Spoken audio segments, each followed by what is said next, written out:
EP. ജയരാജനെ LDF convener സ്ഥാനത്തു നിന്ന് നീക്കിയതിനു പിന്നാലെ മുഖ്യമന്ത്രി അടക്കമുള്ളവർക്കെതിരെ ആരോപണവുമായി പ്രതിപക്ഷ നേതാവ് വി ഡി സതീശൻ.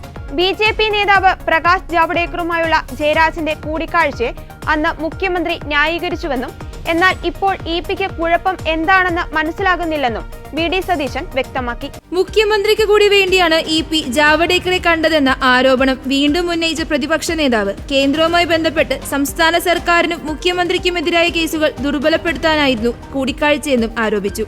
ദല്ലാൽ നന്ദകുമാറുമായിട്ടുള്ള ഇ.പിയുടെ ബന്ധത്തെ മാത്രമാണ് മുഖ്യമന്ത്രി തള്ളിയിട്ടുള്ളത്. പ്രകാശ് ജാവ്ദേക്കറെ കണ്ടാൽ എന്താ പ്രശ്നം? ഞാനും നിരവധി തവണ കണ്ടിട്ടുണ്ട് എന്നായിരുന്നു മുഖ്യമന്ത്രി പറഞ്ഞത്. എന്തിനാണ് മുഖ്യമന്ത്രി പ്രകാശ് ജാവ്ദേക്കറെ കാണുന്നത്? ഇപ്പോൾ അദ്ദേഹം കേന്ദ്രമന്ത്രിയൊന്നുമല്ലല്ലോ. കേരളത്തിലെ BJPയുടെ ചുമതലയുള്ള ആളാണ്. പോളിറ്റ് ബ്യൂറോ അംഗവും കേരളത്തിന്റെ മുഖ്യമന്ത്രിയുമായ പിണറായി വിജയൻ എന്തിനാണ് അദ്ദേഹത്തെ കാണുന്നത്?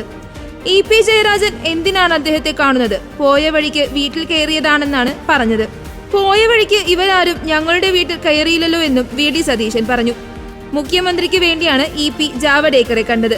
കേന്ദ്രവുമായി ബന്ധപ്പെട്ട് സംസ്ഥാന സർക്കാരിനും മുഖ്യമന്ത്രിക്കുമെതിരായ കേസുകൾ ദുർബലപ്പെടുത്താനാണ് കണ്ടത്. തിരഞ്ഞെടുപ്പ് കാലത്ത് ഇ.പിയെ സംരക്ഷിക്കുകയായിരുന്നു ചെയ്തത്. ഇപ്പോൾ എന്താണ് ജയരാജന്റെ കുഴപ്പമെന്നാണ് മനസ്സിലാകാത്തത്. കേരളത്തിലെ CPM-നും നേതാക്കൾക്കും BJP-യുമായി ബന്ധമുണ്ടെന്ന കാര്യം ഉറപ്പിച്ചുവെന്നും അദ്ദേഹം ആരോപിച്ചു.